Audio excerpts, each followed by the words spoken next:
Hello' guys, কি খবৰ আপোনালোকৰ? ভাল, আশা কৰোঁ সকলোৰে ভাল চাগে। দেৱালীৰ বাবে বহুত বহুত শুভেচ্ছা জ্ঞাপন কৰিছোঁ। আজি মানে বিশেষকৈ মই ভিডিঅ'টো দিবলৈ লৈছোঁ যিহেতু নৰসিংহ আৰু শিঙি মাছৰ তৰকাৰী বনাবলৈ লৈছোঁ। তাকে আজি মই হেল্ল' গাইজ, এইখিনি মই শিঙি মাছখিনি কেনেদৰে কাটিছোঁ আপোনালোকক দেখাইছোঁ। এনেকৈ দা এখন ল'ব, লৈ পেলাই এইটো এনেকৈ টুকি এনেকৈ দিব। শিঙি মাছ আগতে নিমখ দি মাৰি ল'ব লাগে। নিমখ দিলে আৰু বিজলটো নাইকিয়া হৈ যায়, লগতে ধুনীয়াকৈ কাটিব পাৰি। নহ'লে শিঙি মাছে ফুটিলে জ্বৰ উঠি যায় আকৌ। সেইকাৰণে দেখাই দিছোঁ আৰু সকলোৱে কাটেই, সকলোৰে কটা পদ্ধতি বেলেগ। মই যিহেতু দাহেৰে কাটিছোঁ দেখাই দিছোঁ। এতিয়া মই কাটি লোৱা পিঁয়াজখিনি ধুনীয়াকৈ দি ভাজিম। পিঁয়াজখিনি দি দিছোঁ।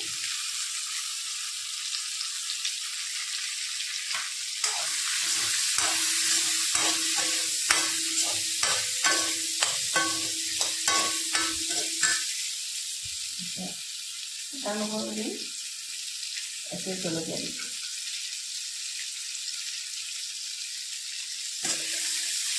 ভাজি ৰঙচুৱা নোহোৱালৈকে এইখিনি মই ভাজি থাকোঁ।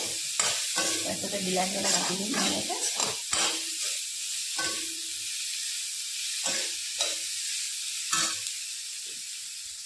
মই এতিয়া ইয়াত অলপ জিৰা দি দিছোঁ, ধুনীয়া গোন্ধ আহিবৰ কাৰণে। গোটা জিৰা দি দিছোঁ। এই ৰঙচুৱা নোহোৱালৈকে ভাজি থাকিম মই ধুনীয়াকৈ। তাৰপিছতে বিলাহী দিম। ৰঙচুৱা হোৱাৰ পিছতে বিলাহী দিম। বিলাহীটো দি দিলে মানে লগত মানে পিঁয়াজটো ৰঙচুৱা হৈ নাযায়। সেই গতিকে মই ধুনীয়াকৈ এইখিনি ভাজি আছোঁ। ভাজি অকণমান ৰঙচুৱা বাদামী ৰং হ'লে মানে মই বিলাহীটো দি দিম। বিলাহীটো টেঙাতে মানে ৰঙচুৱা বৰণটো নোহোৱা কৰি পেলাই। অকণ ৰঙচুৱা হ'লে মানে দেখিবলৈও মানে খায়ো ভাল লাগে, সোৱাদটো ধুনীয়া হয়।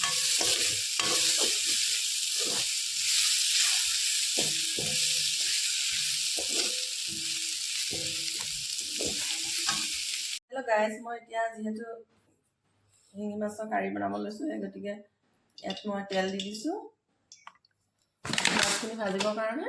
তেল গৰম হৈ গৈছে। এয়া মাছ কাটি ল'লোঁ ধুনীয়াকৈ। মাছ কটা হৈ গ'ল, নিমখ হালধি সানি। এতিয়া মই মাছখিনি ফ্ৰাই কৰিম। এয়া মই ধুনীয়াকৈ নহৰু আদা ধুনীয়াকৈ হেৰি কৰি লৈছোঁ, বটি লৈছোঁ। এইফালে শুকান জলকীয়া, পিঁয়াজকেইটা ধুনীয়াকৈ কাটি লওঁ। এইফালে জিৰা আৰু এইফালে এতিয়া মই নৰসিংহখিনি ধুনীয়াকৈ পেষ্ট কৰি দিম। এতিয়া ধুনীয়াকৈ ভজা হৈ গ'ল। ইয়াত মই নিমখ দি দিছোঁ সোৱাদ অনুসৰি। আপোনালোকে যেনেকৈ খায় তেনেকৈ দিব পাৰে। ইয়াত হালধি দিছোঁ। এতিয়া মই ইয়াত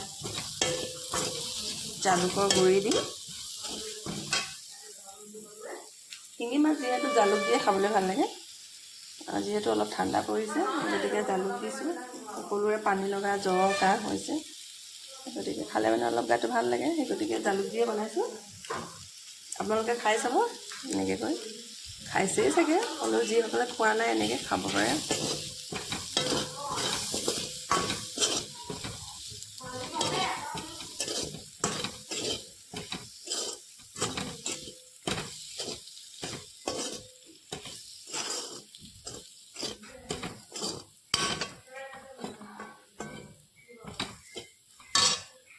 মই এতিয়া ইয়াত ধুনীয়াকৈ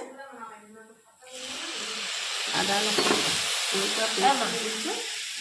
ইয়াত নৰসিংহ পেষ্টখিনি মই ধুনীয়াকৈ দি দিম। ইয়াত নৰসিংহ মিক্সিত পেষ্ট কৰি লৈছোঁ। উতল আহিবৰ কাৰণে আৰু পানী দিব লাগিব ইয়াত। এতিয়া কাটি লোৱা বিলাহীৰ টুকুৰাকেইটা দি দিম। তাৰপিছতে মই